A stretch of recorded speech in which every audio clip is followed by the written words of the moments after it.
Hello बच्चों, good morning all of you. और कैसे हैं? उम्मीद करते हो अच्छे होंगे। तो आइए शुरू करते हैं आज का क्लास। हम लोग पढ़ेंगे ऊर्जा के बारे में, ठीक है। अगले दिन हम लोग कार्य के बारे में पढ़े थे, आज हम लोग पढ़ेंगे ऊर्जा के बारे में, ठीक है। तो आप हेडिंग लगाएं ऊर्जा, ठीक है। आप हेडिंग लगाएं ऊर्जा। एनर्जी क्या होती है, ऊर्जा क्या होता है, एनर्जी क्या होती है। तो कार्य करने की क्षमता को ही ऊर्जा कहते हैं। कार्य करने की जो क्षमता है वही ऊर्जा है। आप खा पी कर आए, पूरा आपके पास एनर्जी हो गई। अब एनर्जी हो गई तो क्या करेंगे, आप कार्य करेंगे। तो जो आपके कार्य करने की क्षमता है वह क्या है, ऊर्जा है, ठीक है। तो किसी वस्तु की कार्य करने की क्षमता को उस वस्तु की ऊर्जा कहते हैं। परिभाषा लिखेंगे आप कि किसी वस्तु की कार्य करने की क्षमता को उस वस्तु की ऊर्जा कहते हैं। उस वस्तु की ऊर्जा कहते हैं, एनर्जी कहते हैं। यह ऊर्जा है। ऊर्जा के अलग अलग रूप होते हैं, लेकिन पूरे ब्रह्मांड की समस्त ऊर्जाएं नियत रहती है, स्थिर रहती है। इसे हम कहते हैं ऊर्जा संरक्षण का नियम। इसे हम कहते हैं ऊर्जा संरक्षण का नियम। जैसे ही हमने बल्ब को जलाया तो बल्ब जलने लगा। तो बल्ब अगर बैटरी से जल रही है तो बैटरी के अंदर रासायनिक ऊर्जा है, और बल्ब जल रहा है तो वह ऊष्मा दे रहा है और प्रकाश दे रहा है। तो रासायनिक ऊर्जा ऊष्मा ऊर्जा और प्रकाश ऊर्जा में बदल रही है, ठीक है। कोई वस्तु है किसी ऊंचाई पर रखी हुई है तो इसके अंदर स्थितिज ऊर्जा है। जैसे मैंने इस ऊंचाई से इसको छोड़ दिया, गिरने लगा, तो इसके अंदर गतिज ऊर्जा आ जाएगी, ठीक है। तो स्थितिज ऊर्जा कन्वर्ट हो गया गतिज ऊर्जा में। मैं खा पी कर आया पूरा, और किसी वस्तु को उठाकर मैंने फेंका, तो जब मैं फेंकूंगा तो उसके अंदर गतिज ऊर्जा आ जाएगी, ठीक है। इस तरह से कोई भी वस्तु है, ठीक है, कोई भी वस्तु है, उस वस्तु से दूसरे वस्तु में ट्रांसफर हो रही है क्या, ऊर्जा। ऊर्जा सिर्फ परिवर्तन होती है, ऊर्जा सिर्फ बदलती है, ऊर्जा कभी खत्म नहीं होती है। तो ऊर्जा संरक्षण का नियम कहता है, law of conservation of energy कहती है कि संसार की समस्त ऊर्जाएं नियत है, संसार की समस्त ऊर्जाएं स्थिर है। यह ऊर्जा के बारे में है। ऊर्जा एक रूप से दूसरे रूप में बदली जाती है। आपके जो सिलेबस में है वह है यांत्रिक ऊर्जा, और यांत्रिक ऊर्जा को दो हिस्सों में बांटा गया है। एक है गतिज ऊर्जा और दूसरा है स्थितिज ऊर्जा। ऊर्जा का माप क्या है, ठीक है, ऊर्जा का मात्रक क्या है, तो ऊर्जा का मात्रक होता है जूल, ठीक है। तो आप लिखेंगे ऊर्जा का मात्रक क्या होता है, जूल होता है। कार्य का भी मात्रक जूल होता है, ऊर्जा का मात्रक जूल होता है। यह एक अदिश राशि है। यह कैसी राशि है, यह एक अदिश राशि है। इसके अंदर कोई दिशा नहीं है, अदिश राशि है, ठीक है। आप बताइए, बैटरी से, जैसे ही आप बैटरी से बल्ब को जला रहे हैं तो बल्ब से चारों तरफ प्रकाश निकल रहा है, ऊष्मा निकल रही है। तो किस दिशा में जा रही है, किसी दिशा में नहीं है, चारों तरफ जा रही है। इसका मतलब कोई इसके अंदर दिशा नहीं है। इसका मतलब यह कैसी राशि है, अदिश राशि है, ठीक है। ऊर्जा जैसे रासायनिक ऊर्जा है, वैद्युत ऊर्जा है, ऊष्मीय ऊर्जा है, ध्वनि ऊर्जा है, प्रकाश ऊर्जा है, बहुत सारी संसार की समस्त ऊर्जाएं हैं। और संसार की समस्त ऊर्जाएं एक ऊर्जा दूसरी ऊर्जा में ट्रांसफर होती रहती है। संसार की समस्त ऊर्जाएं नियत है, जिसे हम कहते हैं ऊर्जा संरक्षण का नियम, law of conservation of energy. तो हम लोग जो पढ़ेंगे अपने सिलेबस में वह यांत्रिक ऊर्जा के बारे में पढ़ेंगे। तो हम कहेंगे कि यांत्रिक ऊर्जा दो प्रकार की होती है, ठीक है। जैसे मैं कुछ ऊर्जाओं का नाम लिख देता हूं, ठीक है। जैसे रासायनिक ऊर्जा है, जैसे रासायनिक ऊर्जा,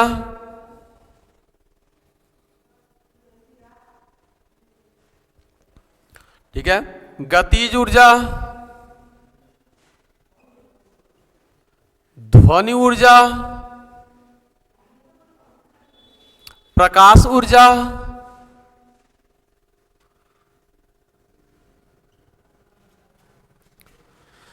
स्थितिज ऊर्जा,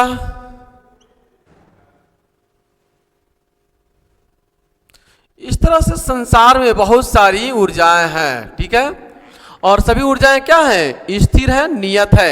यहां पे हम बात करेंगे यांत्रिक ऊर्जा की। तो आपके सिलेबस में जो यांत्रिक ऊर्जा, इसके बारे में बात करेंगे तो हम कहेंगे यांत्रिक ऊर्जा, यांत्रिक ऊर्जा दो प्रकार की होती है। यांत्रिक ऊर्जा दो प्रकार की होती है। नंबर एक है आपके पास, वह है गतिज ऊर्जा, गतिज ऊर्जा। ठीक है, जिसको हम कहते हैं काइनेटिक एनर्जी। क्या बोलते हैं? काइनेटिक एनर्जी बोलते हैं, काइनेटिक एनर्जी। ठीक है, गतिज ऊर्जा, काइनेटिक एनर्जी बोलते हैं, गतिज ऊर्जा बोलते हैं। गतिज ऊर्जा कहते किसे हैं? दूसरा होता है स्थितिज ऊर्जा। ठीक है, तो पहले हम बात करेंगे गतिज ऊर्जा की, उसके बाद से स्थितिज ऊर्जा पर हम चलेंगे। तो गतिज ऊर्जा किसे कहते हैं? तो किसी वस्तु में गति के दौरान जो ऊर्जा उत्पन्न होती है उसे हम गतिज ऊर्जा कहते हैं। किसी वस्तु में गति के दौरान जो ऊर्जा उत्पन्न होती है उसे हम गतिज ऊर्जा कहते हैं। गति ही क्यों? क्योंकि गतिज ऊर्जा का एक फॉर्मूला होता है, हाफ mv²। v का मतलब वेग। ठीक है, वेग। ठीक है, वेग। यहां से भी देख सकते हैं गतिज, गति, जिसके अंदर गति होती है उस ऊर्जा को कहते हैं गतिज ऊर्जा। जिसके अंदर वेलोसिटी होती है, मोशन होती है, आप चाल कह सकते हैं। ठीक है, हालांकि चाल के अंदर दिशा नहीं होती है, जबकि वेग के अंदर दिशा होती है। तो गति के दौरान गति है तो गतिज ऊर्जा होगी, गति नहीं है तो गतिज ऊर्जा नहीं होगी। गतिज ऊर्जा का फॉर्मूला होता है हाफ mv², यानी v का मतलब वेग। वेग है यानी गति है तो गतिज ऊर्जा होगी, अगर वेग नहीं है तो गतिज ऊर्जा नहीं होगी। कोई वस्तु गतिमान नहीं है तो उसके अंदर किसी प्रकार की कोई गतिज ऊर्जा नहीं है, तो आप कहेंगे किसी वस्तु के गतिमान होने के कारण उसमें जो ऊर्जा उत्पन्न होती है उसे गतिज ऊर्जा कहते हैं। ठीक है, या किसी वस्तु के द्वारा गति के दौरान जो ऊर्जा उत्पन्न होती है उसे गतिज ऊर्जा कहते हैं। परिभाषा नोट कर ली जाए तो किसी वस्तु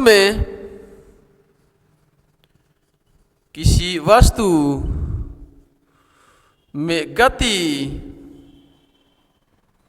के दौरान जो ऊर्जा उत्पन्न होती है, जो ऊर्जा उत्पन्न होती है उसे गतिज ऊर्जा कहते हैं, उसे गतिज ऊर्जा कहते हैं, उसे गतिज ऊर्जा कहते हैं। तो गति के दौरान जो ऊर्जा उत्पन्न होती है उसे हम गतिज ऊर्जा कहते हैं। ठीक है, और अच्छी तरह से आप परिभाषा को कह सकते हैं, कोई दिक्कत नहीं है, आपकी इच्छा है। गतिज ऊर्जा की माप क्या होती है? गतिज ऊर्जा को हम लोग काइनेटिक एनर्जी कहते हैं, के से दर्शाते हैं। ठीक है, तो गतिज ऊर्जा का हम लोग फॉर्मेशन करेंगे, यानी गतिज ऊर्जा को हम लोग प्रूफ करेंगे कि गतिज ऊर्जा होती है कितना होता है? तो हाफ mv² होता है गतिज ऊर्जा, इतना होता है। हमें प्रूफ करना है गतिज ऊर्जा को, ठीक है, कि इतनी होती है। तो जाहिर सी बात है गतिज ऊर्जा तभी होगा जब उसमें गति होगा, जब उसमें गति होगा तो गतिज ऊर्जा होगा। इसका मतलब कोई वस्तु है, उस पर हमने बल लगाया है, और जैसे ही हम बल लगाएंगे उस पर तो वस्तु आगे बढ़ेगी, वस्तु आगे बढ़ेगी और कुछ देर बाद जाकर धीरे धीरे धीमा हो जाएगी। यानी अपनी चाल का मतलब वेग, अपनी वेग को बदलेगी, और जब वेग को बदलेगी तो त्वरण उत्पन्न होगा। आप किसी बॉल को उठाए और आपने फेंका, आप जमीन पर फेंके, या किसी बॉल को आपने पैर से मारा फुटबॉल को, तो बॉल शुरू में तो तेज गई, लेकिन कुछ देर बाद जाकर वह धीमा होने लगी, और धीरे धीरे धीरे धीरे वह उसकी चाल और धीमा होने लगी, यानी चाल यानी वेग उसका और कम हो गया। जब वेग और कम हो गया तो उसके अंदर वेग में परिवर्तन हो गया। अब वेग धीमा हो रहा है तो वेग में परिवर्तन हो रहा है, और वेग परिवर्तन की दर को त्वरण कहते हैं। इसका मतलब उसके अंदर त्वरण उत्पन्न हो गया, और जब त्वरण उत्पन्न हो गया तो त्वरण कितना उत्पन्न हुआ उसे कैलकुलेट कर लेते हैं। ठीक है, आइए बात करते हैं गतिज ऊर्जा के बारे में। तो गतिज ऊर्जा की माप, गतिज ऊर्जा की माप, हेडिंग लगाएं आप, गतिज ऊर्जा की माप। ठीक है, measurement of kinetic energy, measurement of kinetic energy, measurement of kinetic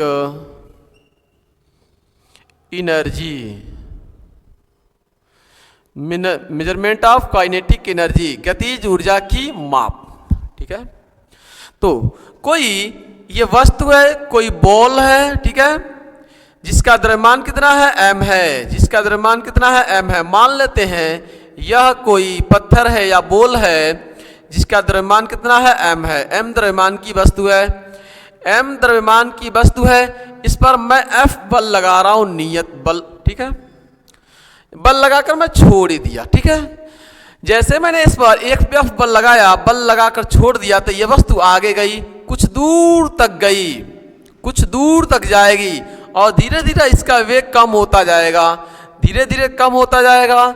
इसका मतलब इसके वेग में परिवर्तन होगा, इसके वेग में परिवर्तन होगा, परिवर्तन होगा तो त्वरण उत्पन्न हो जाएगा। धीरे धीरे ये वस्तु यहाँ तक चली गई, ये वस्तु यहाँ तक चली गई। जब ये वस्तु यहाँ तक चली गई तो क्या द्रव्यमान में कमी आई? क्या नहीं, द्रव्यमान अभी भी m द्रव्यमान का वस्तु है, लेकिन वस्तु यहाँ से यहाँ तक चली गई तो यहाँ पे स्थिरता, तो प्रारंभिक वेग शून्य है। प्रारंभिक वेग क्या है इसका? शून्य है, u। प्रारंभिक वेग को u से दर्शाते हैं। प्रारंभिक वेग जो होगा वह शून्य होगा, लेकिन जैसे ही मैं धक्का मारा तो आगे बढ़ने लगी, तो इसका अंतिम वेग जो होगा वह कितना हो जाएगा? v। अंतिम वेग कितना हो जाएगा? v हो जाएगा। और ये वस्तु आगे बढ़ेगी तो इसमें त्वरण उत्पन्न होगा, क्योंकि वेग में क्या हो रहा है? परिवर्तन होगा। ठीक है, अगर फिक्स बल लगाएं तो भी कोई दिक्कत नहीं है, वस्तु स्थिर है, प्रारंभ में इसका वेग शून्य है। जैसे मैंने फिक्स बल लगाया तो वस्तु आगे गई। ठीक है, वस्तु आगे गई तो प्रारंभ वेग u था, अभी अंतिम वेग v हो जाएगा, तो वेग में परिवर्तन आएगा, वेग में परिवर्तन आएगा तो त्वरण उत्पन्न होगा। ठीक है, तो मैं कहूंगा कि माना m द्रव्यमान की वस्तु पर F बल, ठीक है, अचर बल लगाइए आप F। ठीक है, F बल लगाने पर वस्तु में त्वरण A उत्पन्न हो जाता है, त्वरण A उत्पन्न हो जाता है, तो गति के नियम से F बराबर होता है ma, m इंटू ए। तो A बराबर कितना हो जाएगा? यहां से A बराबर m से डिवाइड, m से डिवाइड, तो F अपान m से डिवाइड हो जाएगा, तो A की वैल्यू आ जाएगी। A इधर लिखिए, चाहे A बराबर करके इधर लिखिए आप, उससे कोई फर्क नहीं पड़ता है। ठीक है, तो त्वरण कितना उत्पन्न हो जाएगा? F अपान m त्वरण उत्पन्न हो जाएगा। अब मान लीजिए वस्तु का प्रारंभिक वेग u था और F बल लगाने पर इसमें A त्वरण उत्पन्न हुआ है, तो अंतिम वेग v हो गया है। तो कुछ तो दूरी तय की है यहाँ से यहाँ तक, मान लीजिए वह s दूरी तय की है या डिस्टेंस। ठीक है, s दूरी तय की है, s लिखिए चाहे d लिखिए, आपकी मर्जी है। तो आप लिखेंगे दूरी चलने में वस्तु का अंतिम वेग भी हो जाता है, तब गति के तृतीय समीकरण से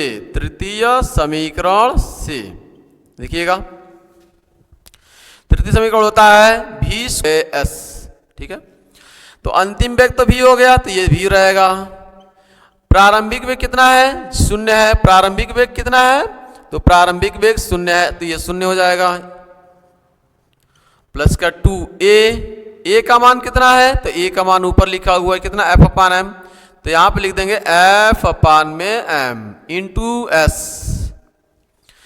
ठीक है। ये हो जाएगा v स्क्वायर बराबर 0 का मतलब 0, 2f इंटू s अपान में m को गुणा कर देंगे क्रॉस मल्टीप्लाई, तो ये हो जाएगा एम भी स्क्वायर बराबर 2f इंटू s, ठीक है।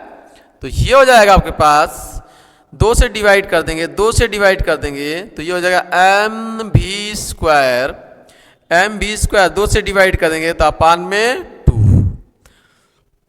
उधर क्या बचेगा बराबर f इंटू एस, बराबर में हो जाता है f इंटू एस। अब आपको पता है कि बल गुणे विस्थापन, ठीक है। बल और बल की क्रिया रेखा में आप विस्थापन हो रहा है, ठीक है, बल लगा रहे हैं और बल जिधर लगा रहे हैं उधर वस्तु विस्थापित हो रही है, तो ये क्या है? अधिकतम कार्य है। तो ये बल गुणे विस्थापन क्या है? कार्य है। तो चूंकि W बराबर होता है F इंटू एस, तो ये हो जाएगा आपके पास m भी स्क्वायर अपान 2 बराबर में इसके जगह पे क्या लिखेंगे? W, ठीक है, W लिखेंगे, सही है। और जो कार्य है वही तो स्थिति गतिज ऊर्जा है भाई, कार्य करने की दर,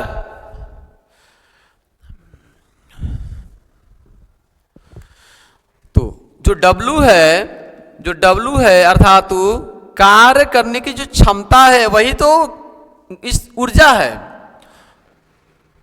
जो W है अर्थात जो कार्य करने की क्षमता है वही तो ऊर्जा है। तो W बराबर कितना है? ऊर्जा। ऊर्जा क्या है? यहाँ पे गतिज ऊर्जा, तो यहाँ पे W किसके बराबर हो जाएगा? गतिज ऊर्जा के बराबर, काइनेटिक एनर्जी के बराबर हो जाएगा W, ठीक है। और यहाँ पे लिख सकते हैं आप गुणे में 1, तो 1/2 यहाँ पे आप लिखेंगे का KE बराबर हो जाएगा, ये W का मान कितना? 1/2 m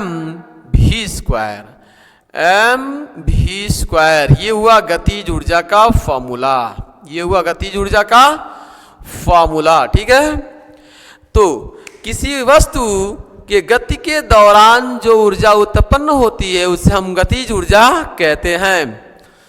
शुरू में ये कि वस्तु है जो m द्रव्यमान की वस्तु है जिसका प्रारंभिक वेग u है, इस पर F बल लगाने पर ये वस्तु आगे बढ़ती है तो अंतिम वेग v हो जाता है, ये त्वरण उत्पन्न होता है, ठीक है। और s दूरी तय की है। तो शुरू में माना m द्रव्यमान की वस्तु पर F बल लगाने पर वस्तु में त्वरण a उत्पन्न हो जाता है। तो गति के द्वितीय नियम से F बराबर m में होता है, तो a का मान निकालेंगे तो m से डिवाइड कर देंगे, तो m नीचे चला आएगा F अपान m। फिर माना s दूरी चलने में वस्तु का अंतिम वेग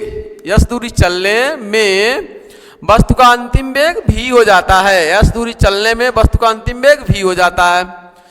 तब गति के तृतीय समीकरण से v स्क्वायर बराबर u स्क्वायर प्लस 2as, अंतिम वेग v स्क्वायर है, प्रारंभिक वेग क्या है? 0 है, तो 0 हो जाएगा, प्लस 2f, a की वैल्यू f अपान m है, और इंटू में ये s दूरी है, तो ये तो 0 हो गया, ये हो जाएगा 2f s अपान में m से डिवाइड, m से मल्टीप्लाई, m से v में मल्टीप्लाई, तो m v square 2f into S, 2 से डिवाइड कर दिए f इंटू एस, ठीक है, 2 से डिवाइड करेंगे m v square upon 2 f into S.